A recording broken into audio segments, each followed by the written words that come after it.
Riwruok makedo ni ratich oganda dwaro mondo sirkal orid okenge mag geng'o kod kedo gi lwenje ahinya ne mine mabiro e kinde yiero kama oting'o rocho ratiro e yor bembo. E romo mane obagi kod tend obila e magawa moro Nairobi kaendi KHRC, ywak ni kodong' mana dweche 14 ne yiero maduong' mar higa manyien, lwenje medore pacho kaendi gima liko chunygi ni lwenje makamago nyalo bedo medore kendo machiegni kod yiero.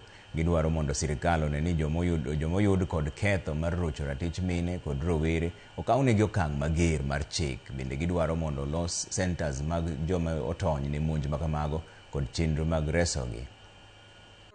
Concitations have often been associated with increased risk of violence, including sexual violence. As Kenya moves closer to 2027 election, there is an urgent need to put in place effective measures to prevent violence against all persons and to ensure that democratic participation does not come at the cost of safety, dignity, and human rights. Entering a period where increasing numbers of women and young women are stepping forward to seek leadership positions and participate more actively in democratic processes.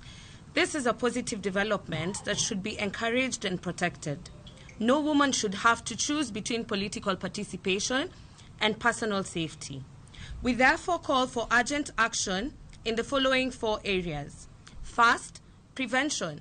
Government institutions should establish effective referral pathways, one-stop support centers, early warning systems, and protection mechanisms in electoral hotspots ahead of the 2027 elections. Second, accountability.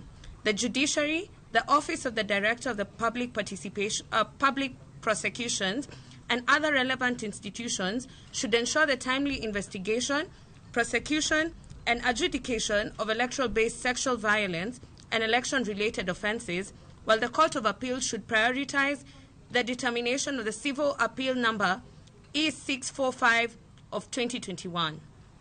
Third, survivor-centered support and reparation.